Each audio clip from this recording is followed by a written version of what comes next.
இஸ்ரேலின் பொருட்களை ஏற்றிச் செல்ல மாட்டோம் என தைவானுக்கு சொந்தமான பிரபல சரக்கு கப்பல் நிறுவனமான எவர்கிரீன் மரைன் கார்ப்பரேஷன் அறிவித்துள்ளது. இது குறித்து அந்த நிறுவனம் வெளியிட்டுள்ள ஊடக அறிக்கையில், கப்பல் மற்றும் சிப்பந்திகளின் பாதுகாப்பு கருதி தற்காலிகமாக இஸ்ரேல் பொருட்களை ஏற்ற வேண்டாம் என முடிவு செய்துள்ளோம். இந்த முடிவு உடனடியாக அமலுக்கு வருகிறது. அதேபோல அடுத்த அறிவிப்பு வரும் வரை செங்கடல் வழியாக செல்ல மாட்டோம் என கண்டெய்னர் சரக்கு கப்பல்களுக்கு அறிவுறுத்தியுள்ளோம். ஆசியாவில் இருந்து மத்திய தரைக்கடல், ஐரோப்பா அல்லது அமெரிக்காவின் கிழக்கு கடற்கரைகளுக்கு செல்லும் கப்பல்கள் ஆப்பிரிக்காவின் நன்னம்பிக்கை முனை வழியாக செல்லுமாறு திருப்பிவிடப்பட்டுள்ளது என அந்த நிறுவனம் அறிவித்துள்ளது.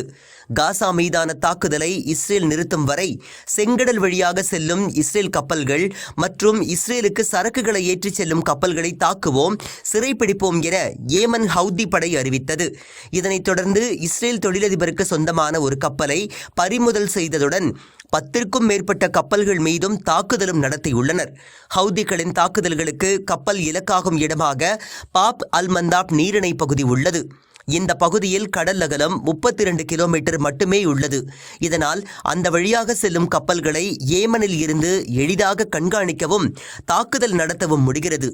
இந்த வழியை தவிர்த்து கொண்டு பயணிக்க வேண்டுமென்றால் தெற்கு ஆப்பிரிக்கா வழியாக சுற்றி செல்ல வேண்டும். இதற்கு குறைந்தபட்சம் 10 நாட்களும் பல மில்லியன் அமெரிக்க டாலர்களும் கூடுதலாக செலவாகும். உலகின் 2வது மிகப்பெரிய சரக்கு கப்பல் போக்குவரத்து நிறுவனமான மார்ஸ்க் செங்கடல் வழியாக போக்குவரத்தை நிறுத்துவதாக திங்கட்கிழமை அறிவித்தது. அந்த நிறுவனத்தின் சரக்கு கப்பலான மார்ஸ்க் கிப்ரால்டர் நோக்கி ஹவுதிகள் தாக்குதல் நடத்திய நிலையில் நூலிழையில் தப்பியதாக தெரிவித்தது. இதனைத் தொடர்ந்து உலகின் மற்றொரு மிகப்பெரிய சரக்கு கப்பல் போக்குவரத்து நிறுவனமான MSC எனப்படும் மெடிட்டரேனியன் ஷிப்பிங் கம்பெனி நிறுவனமும் செங்கடல் வழியாக போக்குவரத்தை நிறுத்துவதாக அறிவித்தது. அந்த நிறுவனத்தின் MSC பாலட்டியம் எனப்படும் சரக்கு கப்பல் தாக்கப்பட்டதால் இந்த முடிவை அறிவித்தது. இதேபோல ஏற்கனவே தாக்குதலுக்கு ஆளான CMA CGM என்ற நிறுவனமும் செங்கடலில் போக்குவரத்தை நிறுத்துவதாக அறிவித்தது.